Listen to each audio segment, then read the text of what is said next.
오늘 시간에는 마태복음 강해의 73번째 시간으로 하나님이 기뻐하시는 믿음이라는 제목으로 말씀을 배우겠습니다.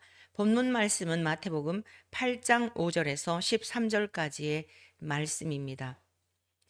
특별히 이 말씀은 사악한 집단들, 성경을 아주 괴상하게 비틀어 많은 영혼들을 미혹하는 집단들이 예수님을 마치 아주 이제는 입에도 담기 어려운 그러한 동성애자라 하여 이 본문의 말씀을 가지고서도 아주 비틀고 있는 내용입니다. 그런데 오늘 잘 바르게 이 말씀을 여러분들이 이 말씀을 통하여 하나님이 왜 우리에게 이러한 말씀을 남기셨는지, 예수님이 가르쳐 주신 그 말씀, 이 말씀의 의도가 무엇인지를 잘 깨달아 알므로 말미암아 이 진리를 훼손하고 악한 세대가 하나님을 모욕하고 능멸하는 시대에 담대하게 바른 진리 안에 서서 여러분의 영혼을 지킬 뿐 아니라 악의 세력을 능히 이길 수 있는 그러한 하나님의 권속들이 되시기를 축복합니다. 네, 오늘 본문의 말씀은 이방인이며 100명의 군인을 거느렸던 백부장의 믿음에 관한 그런 기록입니다. 백부장의 이제 뭐 사회적 어떤 지위도 있고 또 경제적 여유도 있고 뭐 그러면 당연히 그 집 안에서 살림을 돌보는 그런 하인들이 있는 것은 당연하겠죠.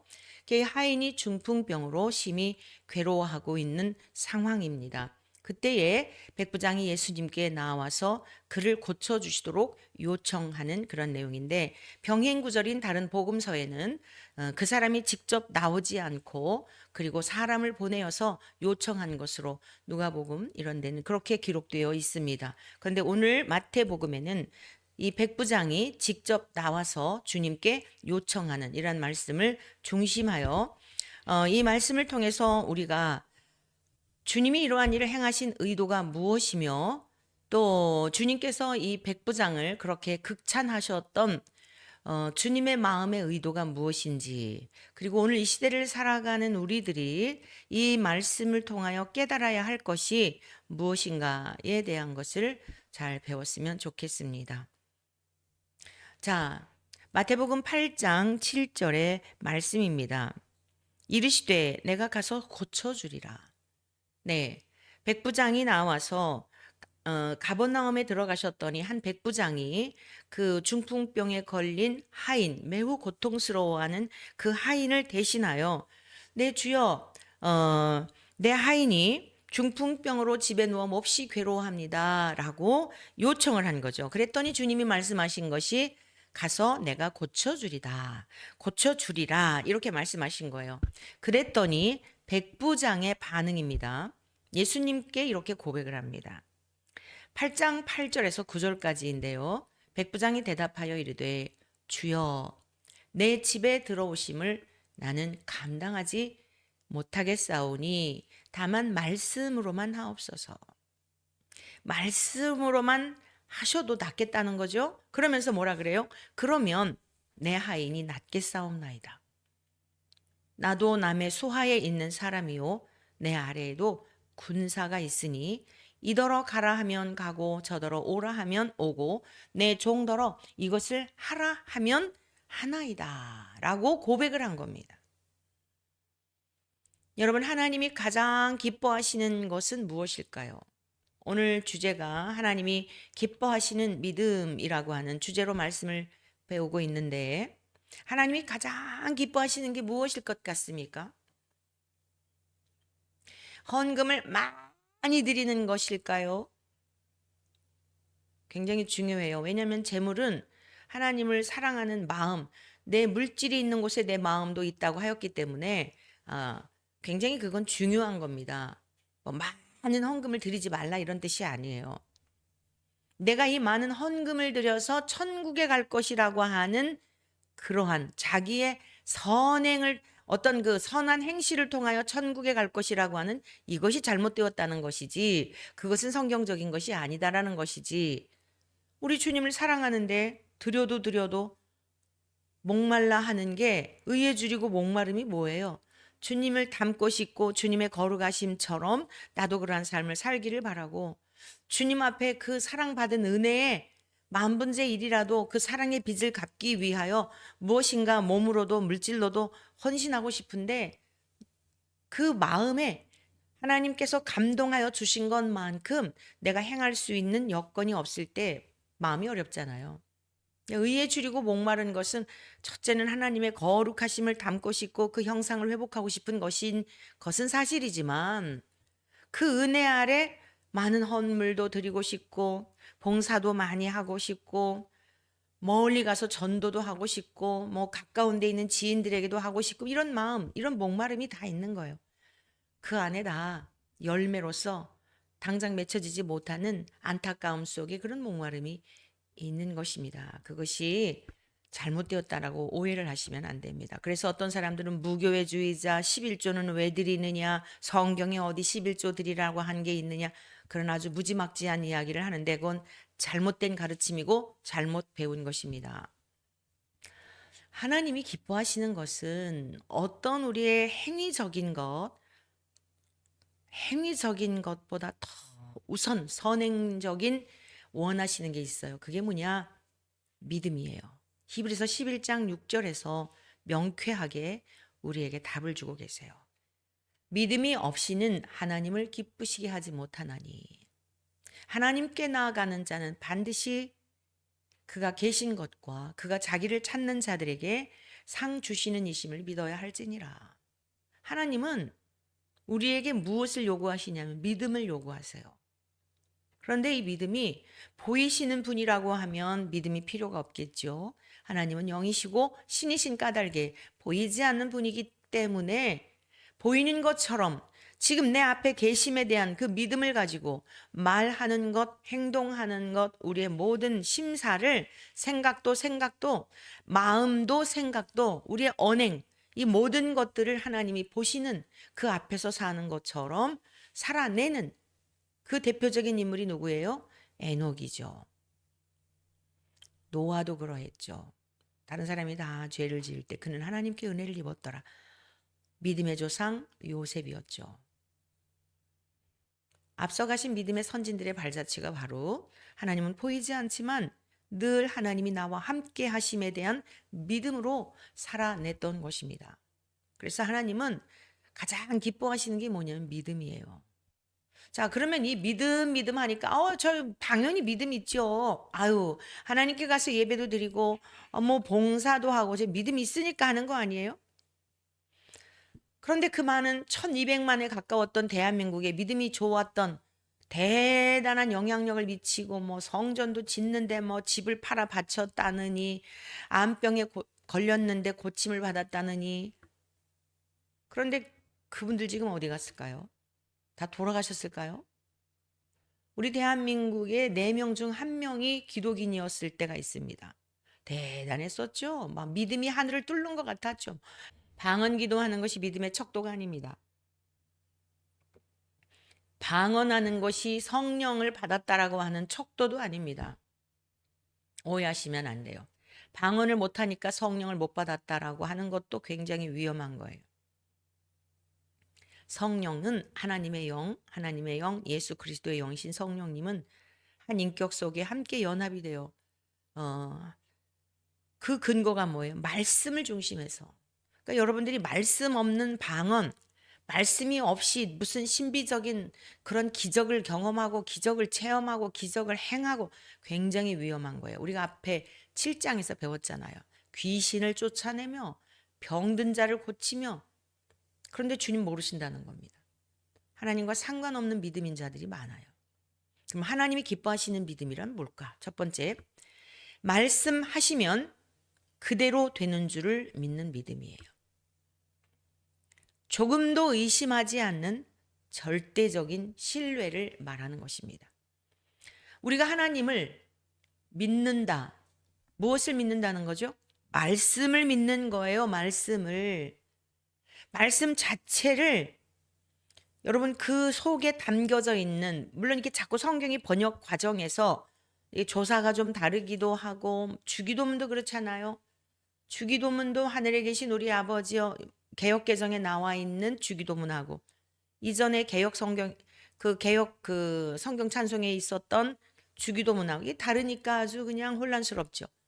그뿐만이 아니죠. 뭐 산상수훈이라든가 이게 자꾸만 개역 개정 개역 성경에서 또 다시 개정을 해가지고 그러니까 이게 조사 끝에 붙어 있는 토시 여러분 토시라 그러는데 그런 조사들이 다르고 하니까 상당히 혼란스러울 수가 있어요. 그러나 하나님이 세상을 창조하신 창조주이신데 말씀으로 창조하셨다. 말씀하시니 그대로 되었다. 변기하면 안 돼요. 빅뱅의 이론처럼 아주 그 카오스, 혼돈의 시대에 뭐가 폭발해가지고 그리고서는 뭐 말 같은 소리를 해야죠. 그런 걸 또 믿는 사람들 보면 얼마나 또 참 안타까운지 몰라요. 뭐 자꾸만 어떤 인간의 그건 소견이에요. 그건 인간의 사상입니다. 영국의 그 호킹 박사라는 그분이 뇌성마비 환자이셨잖아요. 무신론자예요. 그분이 그런 이론을 이야기하고 했었잖아요. 지금 돌아가신 걸로 알고 있는데. 그 사람들의 사상이에요. 그 사람들의 소견인 겁니다. 그건 진리가 아니에요. 그건 절대화하면 안 돼요. 그게 우상이에요. 하나님이 말씀하시니 그대로 되었더라. 사람의 얘기가 아니잖아요. 하나님의 신에 감동된 모세에 의하여 세상이 창조될 때에 어떻게 창조되었는지 모세가 그걸 어떻게 알았을까요? 마치 곁에서 보는 것처럼 기록해 놨잖아요. 인간으로서 그게 가능할까요? 여러분 이 땅에 수많은 종교가 있고 고등종교란 경전을 가지고 있는 종교를 고등정견이라 해요. 불교의 불경이 있지요. 여러분 불경이나 사소삼경이나 뭐 이런 어떤 경전을 가지고 있다고 해요. 그거는 사람들의 철학이나 사상이나 이러한 것들을 만들어낸 것이지 유교든 불교든 힌두교든 다 자기들 나름대로의 어떤 그게 있어요. 교리가 있단 말입니다. 그들 나름대로 절대화하죠. 근데 우리 성경은 어때요? 하나님의 신의 감동이 되어 기록된 책이에요. 하나님이 말씀하시니 그대로 되니라. 이걸 그대로 믿는 거예요. 그러면 이 백부장은요, 어떻게 이런 믿음이 있었을까? 이방인이었단 말입니다. 그런데 믿음은 들음에서 나고 들음은 그리스도의 말씀으로 말미암느니라. 믿음은 들음에서 나는 거예요. 사실 교회에 열심히 다니는 성도님들하고 즉 예배 시간 하나님 앞에 예배를 드리고 기도회를 하고 하는 그 모임에 열심히 참석하는 그 분하고 일주일에 한 번, 한 달에 한 번 절기, 성탄절, 부활절 뭐 이럴 때 오는 성도님들의 그 신앙이 같을까요? 그냥 머리로 아는 지적인 동의라 하더라도 그게 같을까요? 달라요. 믿음은 들음에서 나기 때문에 자꾸 들음으로 우리 음식도 그렇잖아요. 규칙적으로 먹는 사람하고 어쩌다 먹는 사람하고 같아요? 어쩌다 먹을 때 폭식하는 사람하고 같습니까? 아닙니다. 정직해요. 몸도 정직하고 하나님 공의로우신 분이잖아요. 믿음은 들음에서 나고 들음은 그리스도의 말씀으로 말미암느니라. 로마서 10장 17절의 말씀이죠. 그리스도의 말씀으로 말미암느니라. 백부장이 예수님의 제자도 아닙니다. 그의 직업은 100명의 부하를 거느리고 있는 그런 로마의 백부장이었어요. 그런데 어떻습니까? 예수님이 하시는 사역에 대하여 사람들이 들려지는 이야기들에 대하여 아마도 들었겠지요. 어쩌면 지나가다가 목격을 했을지도 몰라요. 자, 그런데 자기의 집에 사랑하는 종이 이 중풍병에 걸려 중풍병이라는 건 여러분 잘 아시지만 얼마나 고통스러워요. 일단 신체가 마음대로 움직일 수 없잖아요. 하인으로서 가치가 없는 거예요. 하인으로서 더 이상 쓸모가 없습니다. 하인이 하는 일이 뭐죠? 육체적 노동이잖아요. 몸뚱이 그러니까 이 신체 몸 하나를 가지고 이게 자기가 걸어 다니는 그 사람에게 있어서는 기업인 거예요. 이윤을 내야 되는 거예요. 농사를 짓든지 물을 깃든지 무슨 그 집안에 있는 유목민이라면 양떼를 키우든지 이 몸이 몸이 이 사람이 이윤을 남겨야 하는 그루터기와도 같은 겁니다. 배임을 당했는데 누워 있는데 뭘 하겠어요. 걸어 다니지도 못하는데. 쓸모가 없는 사람이죠. 그 부분에 대해서는 뒷부분에서 좀 더 말씀드리도록 하고요. 자, 그래서 이렇게 이 백부장이 예수님에 대한 목격, 그러니까 어떤 치유의 현장에서 목격을 했든지 아니면은 뭐 소문으로 들었든지 예수님에 대한 믿음이 있었다는 거죠. 그런데 이 믿음이라고 하는 것은 아무나의 것이 아니에요. 요한복음 20장 27절에서 29절까지의 말씀은 우리 예수님께서 십자가에서 죽으신 후 사흘 만에 부활하셔서 제자들에게 나타나셨어요. 가장 먼저 여인 막달라 마리아에게 보이셨고 마리아를 통해서 제자들에게 그 소식을 전하라 그러셨고 제자들이 모였을 때 나타났고 누가복음에는 또 엠마오로 내려가던 두 제자들에게 길에서 만나 주시기도 했고 그런데 제자들이 모였을 때에 거기 도마가 없었어요. 그런데 다시 또 제자들이 이제 도마가 있을 때 제자들이 모여 이야기를 하죠. 예수님이 부활하셨다. 그랬더니 도마가 뭐라 그래요? 그걸 어떻게 믿냐? 그때 예수님께서 도마가 믿을 수 없다 그래요. 자기 손으로 만져보지 않고 믿을 수 없다 그랬더니 주님이 짠 하고 나타나신 거예요. 자, 부활체의 모습을 잘 기억하세요. 부활체는 영만 동동 떠다니는 게 아니에요. 문이 이렇게 닫혀 있는데 열어준 것도 아니에요. 이게 천사와 같이 신비스러운 모습이에요. 공간의 제한을 받지 않아요. 우리가 장차 살게 될 천국에서의 삶의 모습을 보여주신 거예요. 공간의 제한을 받지 않습니다. 문이 닫혀 있는데 짠 하고 나타나셨어요. 그리고 뭐라고 말씀하시냐면 도마에게 이르시되 내 손가락을 이리 내밀어 내 손을 보고 그 손이 못 박힌 못 자국난 손이겠죠? 내 손을 내밀어 내 옆구리에 넣어보라. 창으로 옆구리에 찔림을 받으셔서 그 상처에 흔적이 있겠죠. 우리를 사랑하신 흔적이 있겠죠. 그리하여 내 손을 보고 네 손을 내밀어 내 옆구리에 넣어보라. 그리하여 믿음 없는 자가 되지 말고 믿는 자가 되라. 우리가 영원한 천국 하나님의 나라에서 우리 주님 어린 양으로 오셨던 우리 주님 알아볼 수 있는 표식이 있죠. 그거 없어지지 않습니다. 천국에 가도 신령한 모습이지만 다 사랑의 흔적이 있어요. 아, 우리 주님이 그러셨구나. 그거 없어질 것 같아요? 안 없어져요. 그랬으면 여기도 이게 없어졌겠죠. 그게 표식이에요.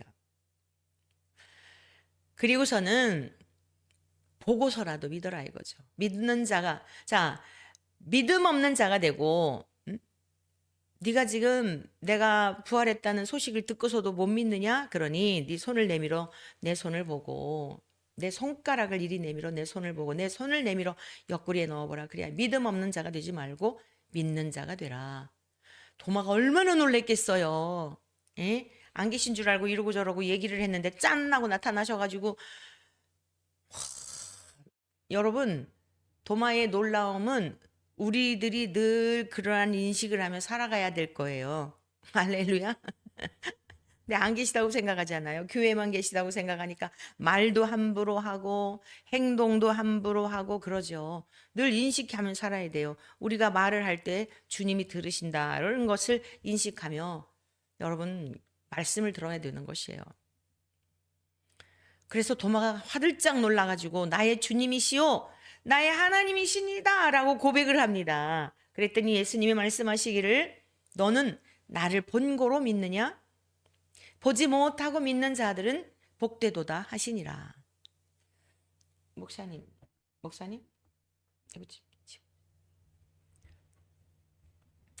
나를 본고로 믿느냐? 보지 못하고 믿는 자들은 복되도다. 네. 오늘 저와 여러분들을 더 복되다고 말씀하세요. 우리가 예수님 부활하신 예수님 직접 뵙고 믿는 거 아니잖아요. 기록된 말씀으로 믿고 있잖아요. 보지 못하고 믿는 사람이 복됩니다. 정말 이 시대를 살아가는 우리들은요, 가장 영광스러운 시대에 살고 있어요. 구약의 이스라엘 백성들보다도 우리 주님의 그 제자들, 우리 주님의 제자들, 아마 실제 이렇게 계신 주님을 배웠잖아요. 배웠는데도 돌아가실 때까지, 아니, 부활하실 때까지 못 믿었어요. 만약에 여러분 한번 생각해 보세요. 예수님이 십자가에서 돌아가시고 부활하시 후에서야, 그리고 성령님이 임하셨을 때야 확연하게 알게 됐는데, 모든 걸음 마리아, 요셉, 동생들, 유대인들, 그들이 하나님이 현현하신 육체를 입고 그분으로 그러셨는가, 이게 믿음이 확 믿어졌으면 어떨까요? 근데 하나님께서 거기까지 어느 누구도, 시므온이라든가 안나 선지자라든가 이런 분들은 아기 예수님을 이렇게 알아보았어요. 근데 그분들도 아기 예수님으로 이렇게 알아본 정도였지, 장성하셔서 30세 때부터 본격적인 사역을 하시잖아요. 그 사역을 하는 기적의 현장 이런 걸 보시지는 않았어요. 하나님이 다 요만큼씩 거기까지 이렇게 보여주신 거예요. 근데 오늘 이 시대를 살아가는 우리들은 어때요? 육체를 입고 계셨던 그 모습을 본 이상으로 말씀이 육신이 되신 주님이 다 사역을 완성하시고 하늘로 가시고 성령님을 보내주셔서 우리의 인격과 성령님과 함께 연합이 되어 이 말씀을 깨달을 수 있고 말씀을 누릴 수 있고, 여러분 과거를 회상하면서 그 과거에 살았던 분들을 부러워하지 마시고, 오늘 이 시대의 말로 가장 영광스러운 시대라니까요. 믿음으로, 하나님이 제일 기뻐하시는 게 뭐예요? 믿음으로 사는 걸 기뻐하신다고요. 안 보이지만 지금 나와 함께 하심에 대한 믿음으로 고백을 하고, 믿음으로 감격을 하고, 믿음으로 찬양을 하고, 믿음으로 예배를 드리고, 믿음으로 봉사하고 헌신하고, 이웃과의 관계에서도 그리하고, 그게 천국이에요. 천국에서 사는 훈련을 하는 거예요. 하나님이 창세전부터 우리에게 이 삶을 주시려고 계획하셨던 겁니다. 제가 거듭 여러분에게 말씀드리지만, 아담이 범죄했기 때문에 부랴부랴 이렇게 계획하시고 수정하신 게 아니에요. 아담이 목적이 아니라 성자 예수님이 목적이시고, 성자 예수님을 통하여 믿는 자들을 세상 속에 수많은 그녀의 인생들 속에 하나님의 자녀 삼아주시려고 택하시고 부르시고 인쳐주시고, 하나님 나라를 살려주시고, 죽었던 영을 살려주시고, 하나님 나라에 다시 앉혀주시고, 이 영광을 에베소서에 말씀하고 있잖아요. 창세 전부터 계획하신 겁니다. 그 나라의 영광스러운 나라를 유업으로 주시려고요. 얼마나 지금 우리는 영광스러운 시대에 살고 있는지 몰라요. 누리셔야 돼요. 누리셔야 돼요. 믿음으로. 자기를 찾는 자들에게 상 주신다 그랬어요. 믿음으로 사는 것만이 아니라, 평강 가운데 사는 것만이 아니라, 이후에 하나님의 나라에 가면 우리 행했던 모든 것들에 대하여 다 보상해 주세요. 주님의 이름을 위하여 박해를 받은 것, 이 땅에서도 보상해 주세요. 가만히 보면요, 오늘 아침에도 함께 잠깐 정 목사님과 그런 이야기 나눴지만, 주변에 신실하게 누가 보든지 안 보든지 주님 안에서 신실하게 자기의 사역을 전심을 다하여, 열매가 있든지 없든지 그건 하나님의 몫으로 알고 욕심 부리지 않고 주님만 바라보며 살아간 주의 종들의 가문에, 그의 후손들에게 주신 복들을 제 주변에서도 많이 봐요. 죽은 다음에만 보상이 아니더라고요. 이 땅에서도 하나님께서 그들을 위로해 주시고 보상해 주시고 책임져 주시는 신실하신 하나님. 안 믿는 사람들의 삶도 그러한데 주님의 택하신 자녀들은 오죽하겠어요. 그래서 여러분, 우리 주님께서 천국에 대한 비유를 말씀하셨잖아요. 많은 물고기가 있어요. 그러면 이제 어부가 그물을 내리죠. 그물을 내려가지고 물고기가 막 엄청나게 많이 잡힌 거예요. 지금 물고기를 사람으로 생각해 보세요. 자, 복음을 던진 거예요. 복음을 들은 거예요. 그런데 많은 물고기, 그물 안에 많은 물고기가 있는데, 자, 어부가 그 물고기를, 그 많은 물고기를 막 무조건 좋아라 하면서 갖다가 팔더냐? 아니지. 병든 것, 아직 자라지 못한 것, 눈먼 것, 쓸모없는 상품의 가치가 없는 것들은 버리지 않더냐라고 말씀하시잖아요. 이 세상에 80억의 인구가 있지만 하나님께서 누구에게든지 복음의 씨를 지금 계속 던지고 있지 않습니까? 선교사님들을 통해서. 복음의 또 우리 교회 주변에 각각 처처에 세워진 교회들 주변에 누가 저한테 그런 질문을 해요. 왜 이렇게 교회가 많으냐? 여러분, 교회가 많은 게 아니에요.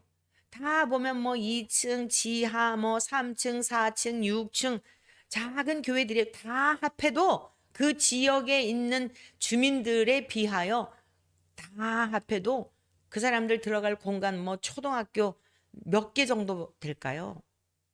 강당 몇 개 정도 되겠어요? 교회가 많은 게 아닙니다. 그냥 부정적인 시각에서 보니까 그렇지.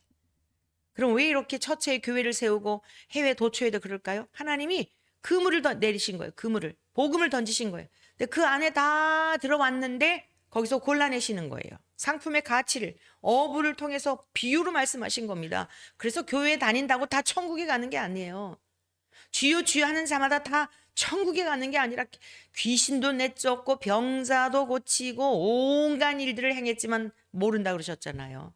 하나님의 뜻대로 행하는 자, 천국에 들어가기에 합당한 자, 예수 그리스도의 이름을 믿어 구원을 받은 자, 하나님께서 성령님으로 꽝꽝 너는 내 것이야 라고 하는 그 백성들.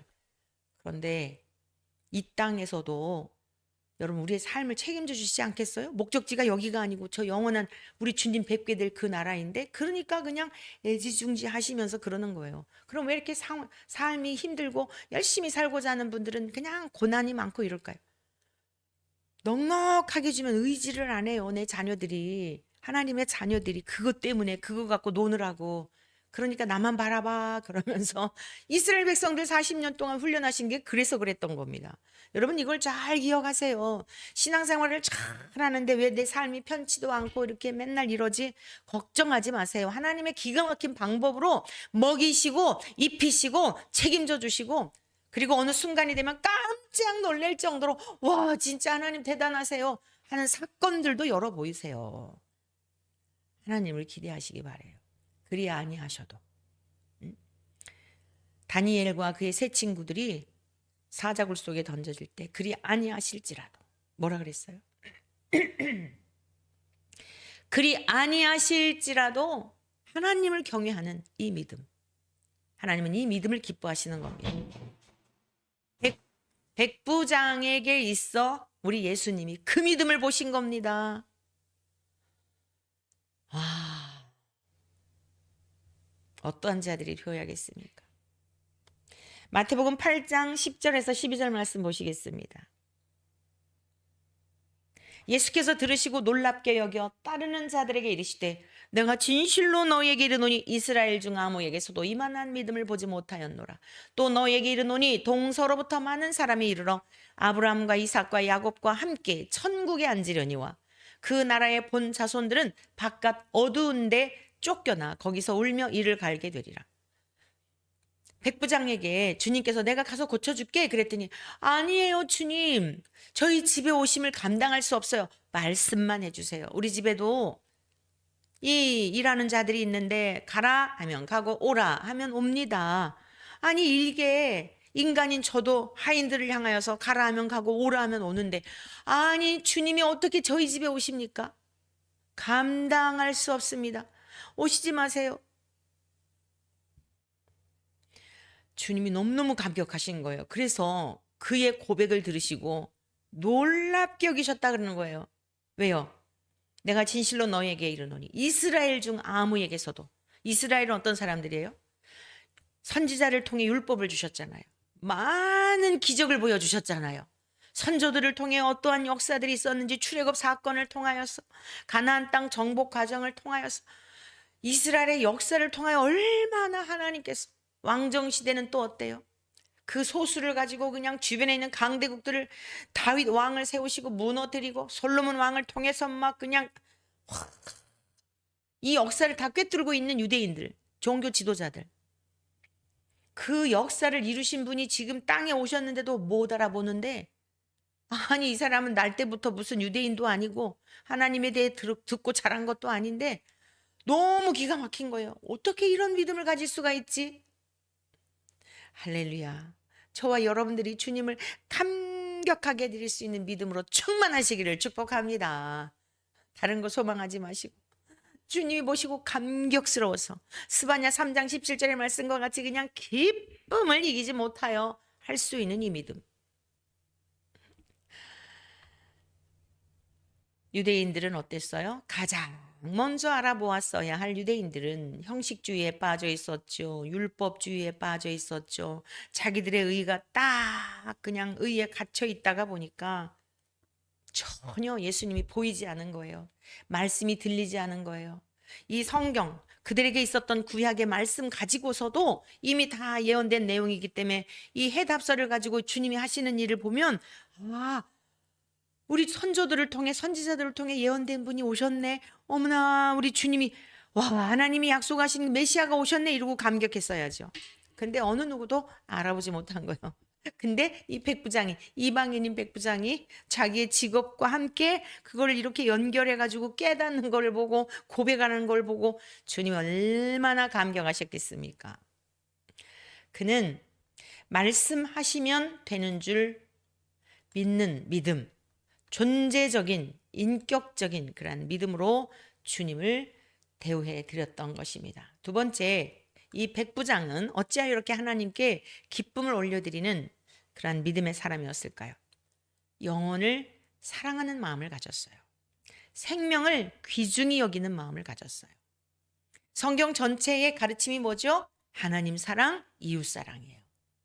이 사람에게 있어서는 지위에 대한 내가 이 집의 주인이고 이 지금 몸종, 이 하인 이런 관계가 아니었어요. 존재 자체로 보는 그런 마음이 있었어요. 하나님이 오늘 이 시대를 살아가는 우리들에게도 요청하시는 그 하나님의 마음이 바로 이거예요. 제가 어제 광화문 광장에서 그런 이야기를 했어요. 지금 의협하고 정부하고 굉장히 갈등 관계가 아주 첨예한 대립을 지금 이루고 있잖아요. 그리고서는 뭐 어떤 그 의사 그 뭐 협회 이제 뭐 그런 거 일하는 사람들이죠. 뭐 이 대통령 뭐 탄핵 뭐 하겠다. 무슨 뭐 이번에 저 총선 때 두고 봐라 막 겁박을 하면서 이러는데 제가 어제 그런 얘기를 했어요. 의사들만 사실 노력하나요? 여러분 의사들만 그렇게 막 많이 그렇게 그러나요? 대한민국 국민들 대다수가요. 이른 새벽부터 늦은 시간까지 대기업에 다는 사람도 편한 것 같지만 그전에 우리 권사님 얘기 들어보니까 자녀가요 대기업 내노라는 대기업에 들어갔는데 그냥 많이 주는 게 아니라는 거예요. 밤 11시까지 파김치가 돼가지고 아침에 6시에 일어나서 또 그리고서는 나가 출근 시간 막힐까 봐 일찍 나가서 그 근처에서 아침 간단히 때우고 마침 어제 그 건물 앞에 이 청소하시는 분이 계셨어요. 그분이 이제 교회를 다니신다 그러더라고요. 새로 오신 분인가 봐요. 그 건물 청소하시는 분이신데. 그러면서 끝났는데 수고하셨다. 그러고 이제 인사도 하고 그랬는데 여러분 하다못해 뭐 청소하시는 분들은 안 그래요? 의사들 좀 공부하는 머리, 좋은 머리여서 그만큼 노력한 것에 대하여 대가를 받고 사는 사람들도 많지 않아요. 여러분, 노동자분들, 제가 어제 그런 얘기까지 했어요. 뭐, 목사는 무슨 당신들만큼 수고 안 하는 줄 아느냐? 뭐 목회자들이 다 그런지 그런 건 모르겠지만 제가 보더라도 지금까지 살아오는 동안 요즘에서야 잠옷 입고 살지 잠옷 입고 산 적이 없어요. 젊은 날에.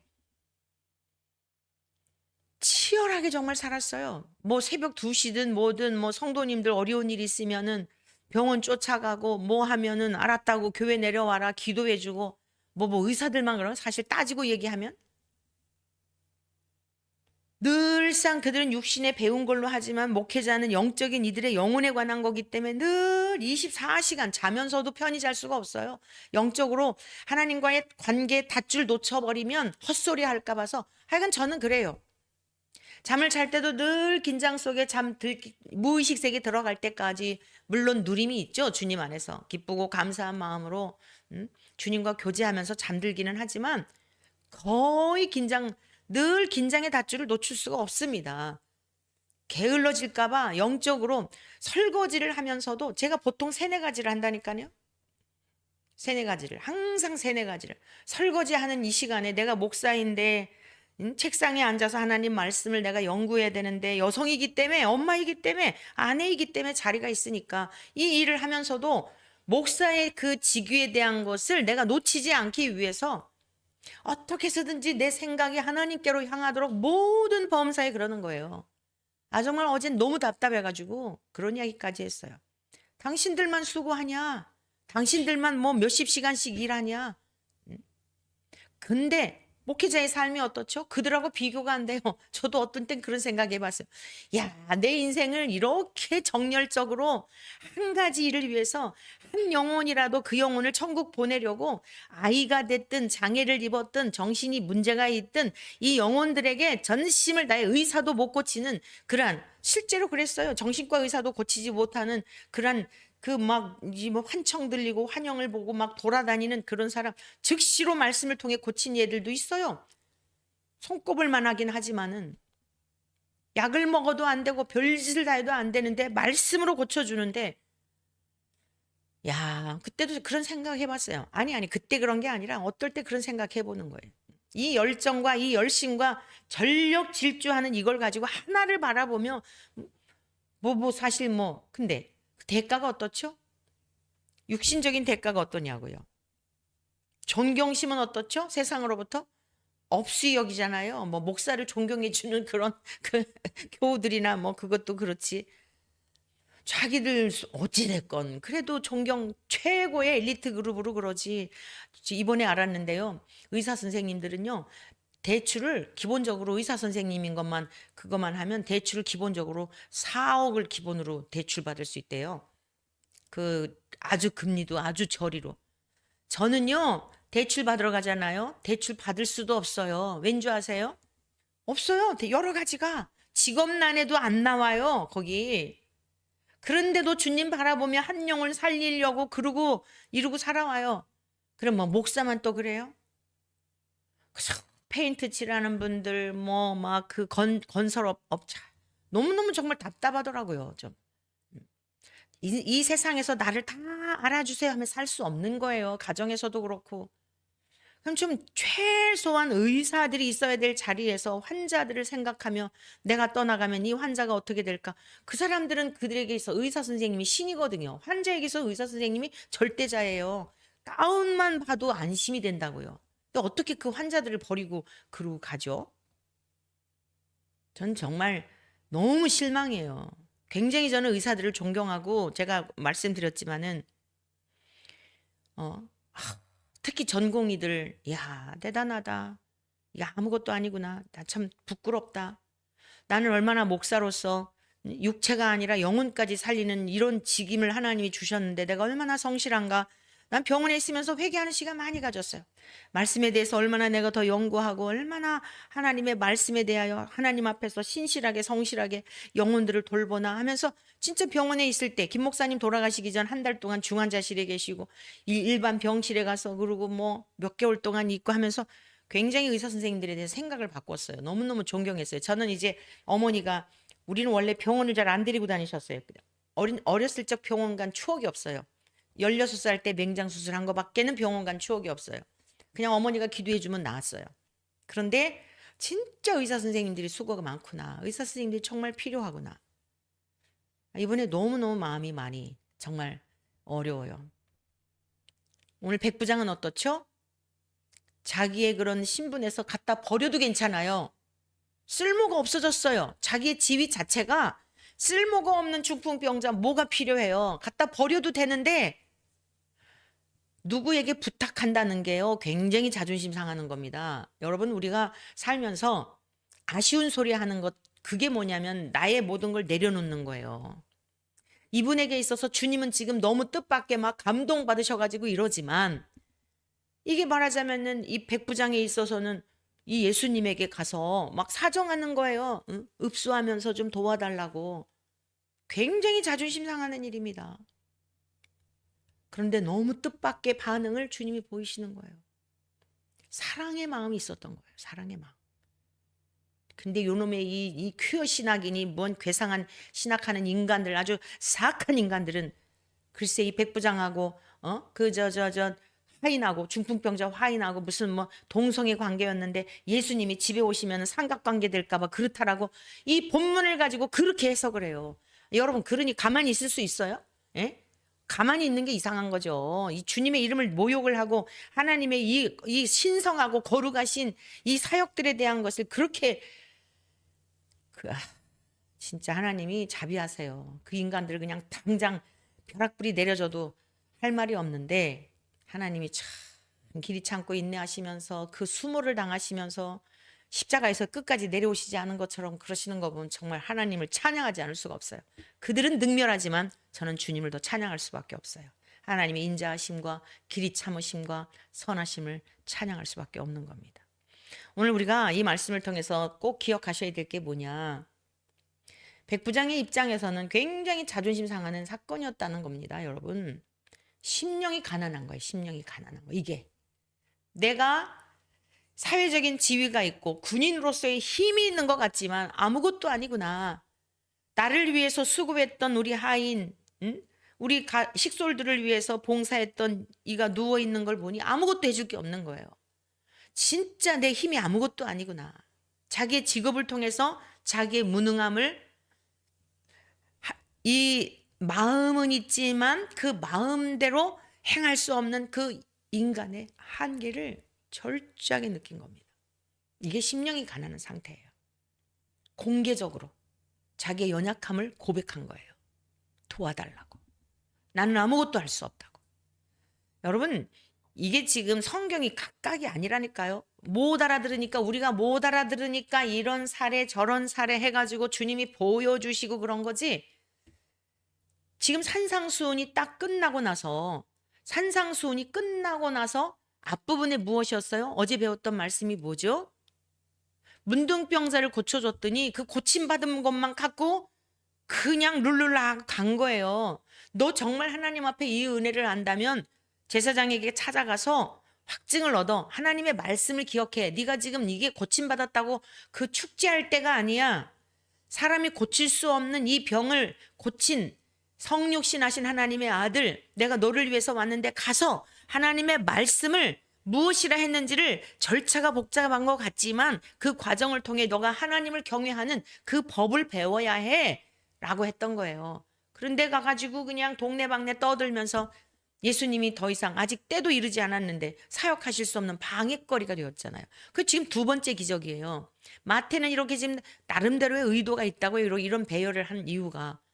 그런데 그 유대인이었던 중풍병자 고침을 받았는데 룰루랄라 그러고서는 가버렸는데 이방인인 이 백부장은 하나님을 경외하는 그 마음, 나면서부터 무슨 태중에서부터 율법을 배운 자도 아닌데 주님께서 하신 일들을 그런 것들을 들었든지 뭐 지나가다 보았든지 어찌됐건 믿음을 가지고 이분이라면 하실 수 있겠다. 말씀하시면 되겠다.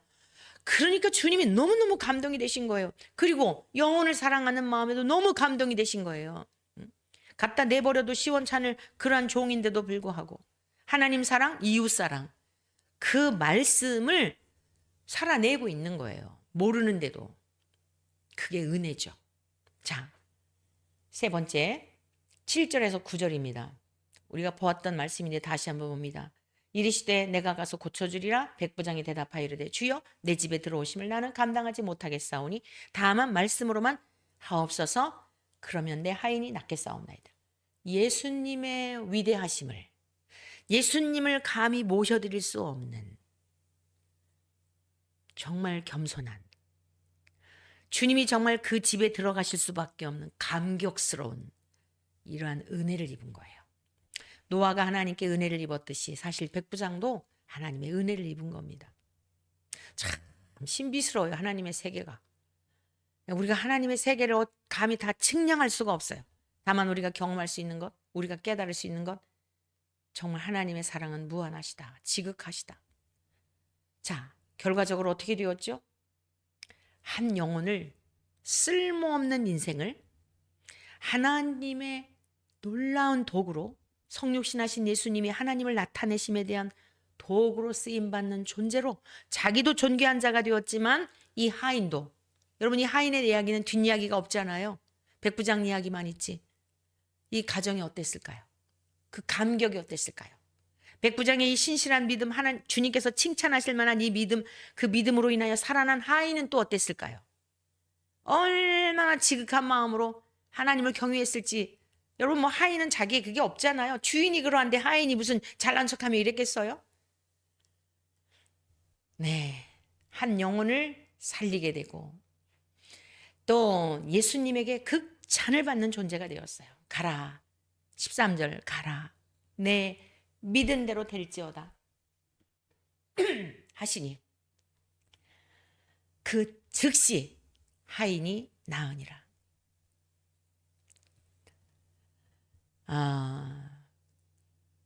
우리 주님의 정말 감동이 되고, 여러분 예수님이 계속 그 박해받으시고 비난받으시고 막 이러셨지만 이런 한 영혼 한 영혼 때문에 사역이 얼마나 위로가 되고 힘이 되셨을지는 우리가 가히 상상이 안 되겠죠.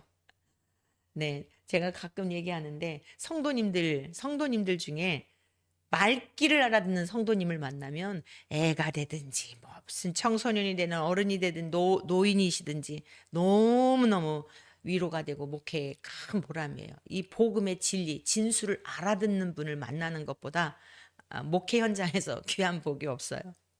주님의 마음이 얼마나 정말 흐뭇하시고 감격하셨을까 기억하게 됩니다. 주님의 극찬을 받는 사람이 되었어요. 또 하나님의 일에 존귀하게 쓰임받는 사람이 되었어요.